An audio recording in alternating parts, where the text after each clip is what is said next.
Hello my dear friends, and welcome back to another video. Star Wars Ahsoka is 34 days away, and today we have a very exciting new look at some of the new characters and also some of their ships. We also have a brand new look at the lightsaber hilts. The first one is Marok, a very jagged but sleek design reminiscent of the Inquisitors. I wonder what this guy's deal is. Is he a remnant Inquisitor from back in the day? He's clearly a brand new character, but is he working for Thrawn? Or are his motivations different to Morgan Elsbeth, Baylan and Shin? I could look at these all day.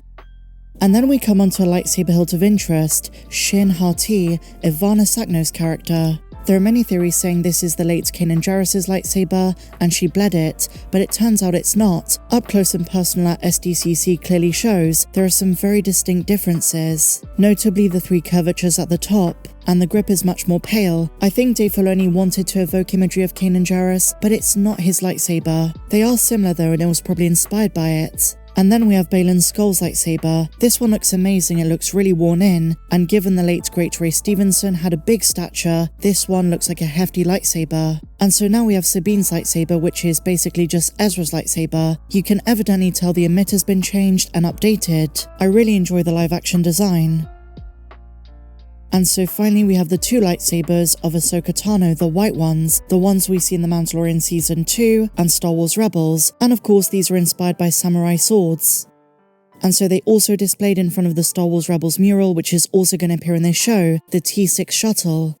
They display real-life Chopper, the actual model for live action, and Sabine Wren's Mandalorian helmet. This looks incredible in live action. I've said it before and I'll say it again, Star Wars Rebels fans, we are eating so good, but share your thoughts of this in the comments down below. And so now my dear friends, this was very early breaking news, and in the same way that the Jason Syndulla minifigure from the Lego set of the Ghost revealed what he's gonna look like in the show, we have some new details revealed by these sets, notably a new droid, a New Republic officer, the E-Wings that we saw in the trailers, as well as Baylan and Shin, and so much more. So let's begin. So the first set is of the T6 shuttle, Ahsoka's shuttle, and this comes with new minifigures of Ahsoka herself, Sabine Wren in her Mando outfit with purple hair, holding Ezra's lightsaber, Professor Hayang from the Clone Wars voiced by David Tennant, and Marok, the mysterious new Inquisitor. We found out his name the other day, and now it's confirmed. So what is he doing with this set? Is there going to be a duel when Ahsoka lands or on the ship itself?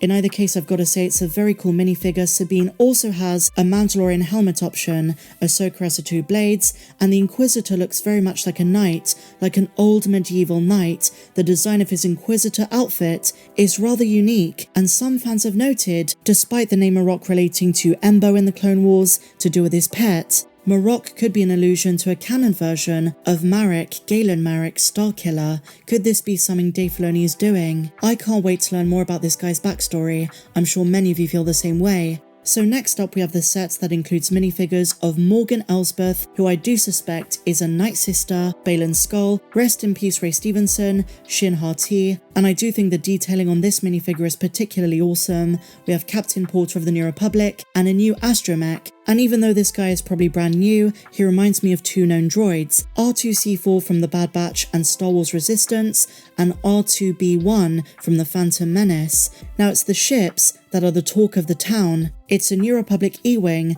and fans of the ships are going to be over the moon, versus, as we suspected, Shin Hati's Starfighter, which was seen in the picture in the background, chasing the Phantom in the set of the Ghost. I think these two are going to cause a lot of trouble. Now what's got a lot of fans talking about this brand new look is that Baylan and Shin's lightsabers are not orange, they're red.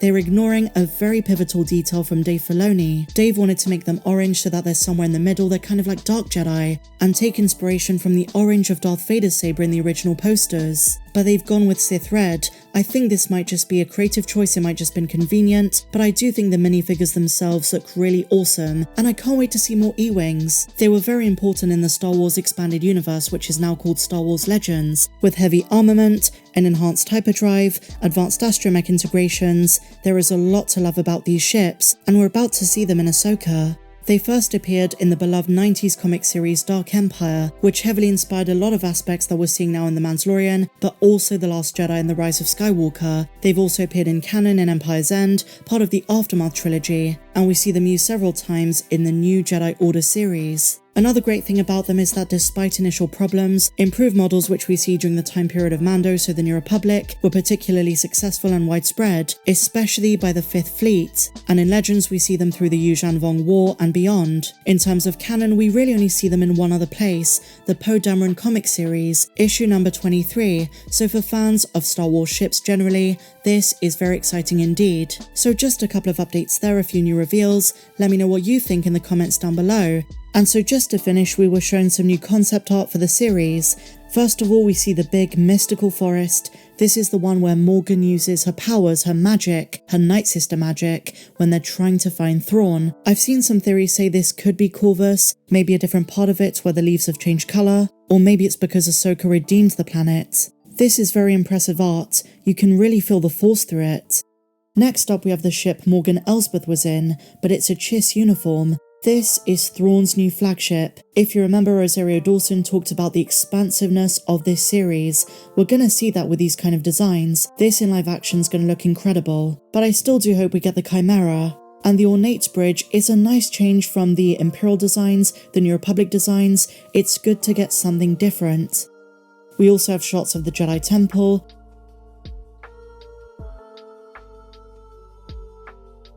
and Ahsoka taking on the HK-87s. This really is a continuation thematically and visually of Chapter 13 of The Mandalorian Season 2.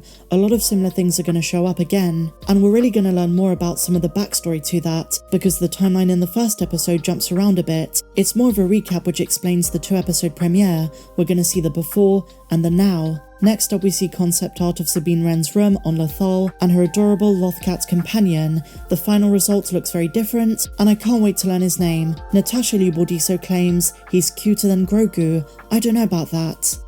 And finally, some New Republic cruisers. The Ahsoka show is really shaping up to be something special, and as we approach the 1 month to go mark in a couple of days, fingers crossed we get some more promotional material, maybe another teaser, some posters, or something like that. This is one of the biggest shows ever for Star Wars. Hopefully it delivers. What do you guys think? Are you hopeful? How are you feeling? But share your thoughts on this and everything we spoke about in the comments down below. If you enjoyed this video, my dear friends, please be sure to give me a big fat thumbs up. Subscribe if you're new, and if you want more videos that you can't find here on YouTube, then click the link down below. But until the next one, my dear friends, may the Force be with you, always.